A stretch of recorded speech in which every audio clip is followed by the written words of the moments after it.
પાક નુકસાન સહાયતા યોજના વિશે આજે આપણે વાત કરીશું, કારણ કે ખેડૂતો આ પ્રશ્નના લીધે ઘણા બધા મૂંઝાતા હોય છે. પણ નવું જે પરિપત્ર સરકારનું બહાર પડ્યું છે એનામાં શું જણાવ્યું છે અને શું કહેવામાં આવ્યું છે કે કેવી રીતે સરકાર ખેડૂતોને આ યોજનાનો લાભ આપશે, કેટલો આપશે અને શું ખેડૂતોએ કરવાનું રહેશે, અરજી ક્યાં કરવાની રહેશે, આ તમામ વાતની ચર્ચા આજના વિડીયોમાં હું કરીશ મિત્રો. કારણ કે આજનો આ વિડીયો હું લઈને આવ્યો છું જગતના તાત માટે.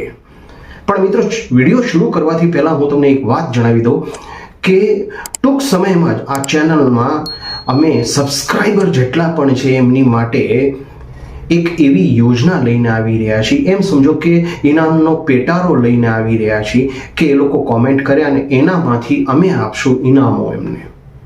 તો મિત્રો, જો તમે અમારી ચેનલને સબસ્ક્રાઇબ ન કરી હોય તો સબસ્ક્રાઇબ કરી લેજો અને બાજુમાં દીધેલ નાનકડું બેલ આઇકોનનું બટન જરૂરથી દબાવી લેજો, જેથી કરીને તમને આવી અનમોલ માહિતી પણ મળતી રહે અને ઇનામ પણ તમે જીતી શકો મિત્રો. તો ચાલો શરૂ કરીએ. સૌથી પહેલા આ યોજના વિશે વાત કરીએ કે કેટલી મળશે નુકસાનનું વળતર, જેનામાં ખેડૂતોએ અતિવૃષ્ટિના કારણે કે ઘણી બધી એવા પ્રશ્નો હોય છે કે જેનામાં ખેડૂતોના પાકનું નુકસાન થયેલું હોય છે. હવે સરકારનું પરિપત્રક શું કહી રહ્યું છે એ જાણીએ આપણે.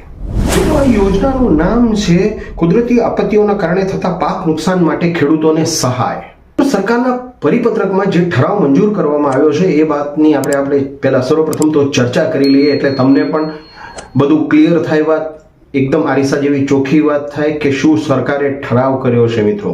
તો ઠરાવમાં જણાવવામાં આવ્યું છે કે રાજ્યમાં કુદરતી આપત્તિઓ જેવી કે ભારે વરસાદ, પૂર, વાદળફાટું, વાવાઝોડું, દુષ્કાળ, ભૂકંપ, સુનામી, જમીન ઘસી પડવી, હિમપ્રપાત, કરાની વૃષ્ટિ, ઠાર અને શીતલહેર, જીવાતનું આક્રમણ અને આગ વગેરે થતા નુકસાન માટે સરકારશ્રીના મહેસૂલ વિભાગના સંદર્ભ 1ના ઠરાવ અનુસાર સહાય ચૂકવવાના માપદંડો નક્કી થયેલ છે.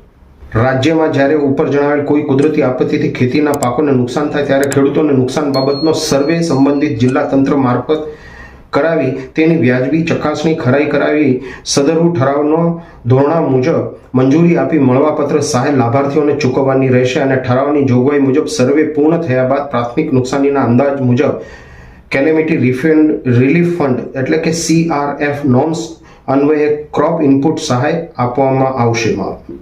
વંચાણે લીધા ક્રમાંક મુજબના ઠરાવથી સદર યોજનાને 2023-24ના અંદાજપત્રમાં ચાલુ બાબત તરીકે 1 લાખની જોગવાઈની વહીવટી મંજૂરી આપેલ હતી.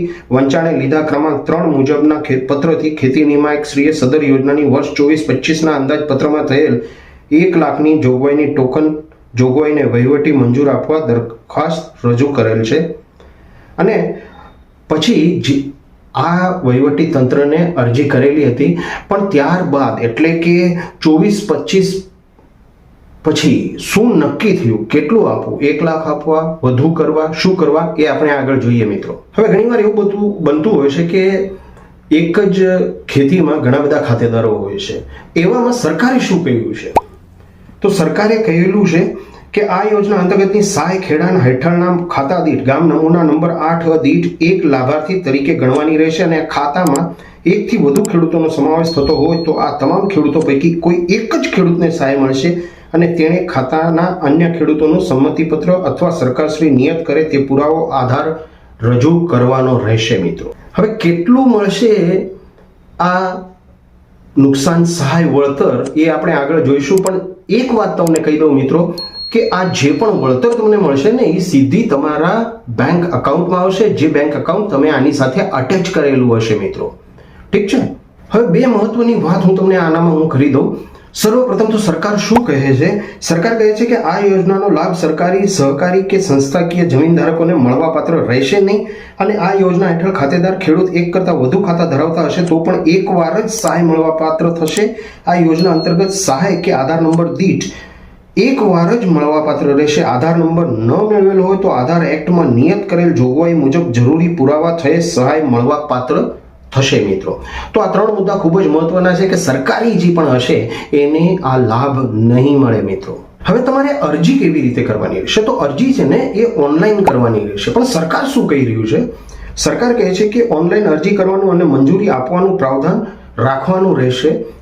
આ યોજનાને ડીબીટી પોર્ટલ ઉપર ફરજિયાત નોંધણી કરવાની રહેશે. ડીબીટી પોર્ટલ, આ યાદ રાખજો મિત્રો, ડીબીટી પોર્ટલ ઉપર જ આની નોંધણી કરવાની રહેશે મિત્રો. સીએમ ડેશબોર્ડ સાથે યોજના લિંક કરવાની રહેશે, એટલે કે સીએમ ડેશબોર્ડ છે એની સાથે તમારે આ યોજનાને લિંક કરવાની રહેશે મિત્રો. ઠીક છે.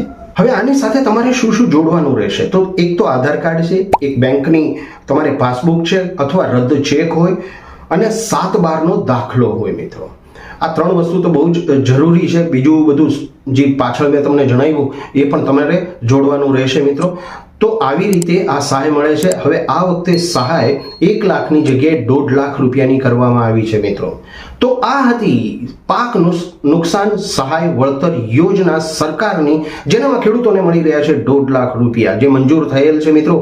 અને તમે ઠરાવમાં તમે જોયું જ છે મિત્રો. અને બીજી એક મહત્વની જાહેરાત કરી દઉં મિત્રો, કે જો તમે અમારી ચેનલના સબસ્ક્રાઈબર ન હો તો બહુ જલ્દી ફટાફટ અત્યારે ને અત્યારે જ અમારી ચેનલના સબસ્ક્રાઈબર બની જજો, કારણ કે અમે લઈને આવી રહ્યા છીએ ઇનામોની વણઝાર, ઇનામોનો પેટારો મિત્રો.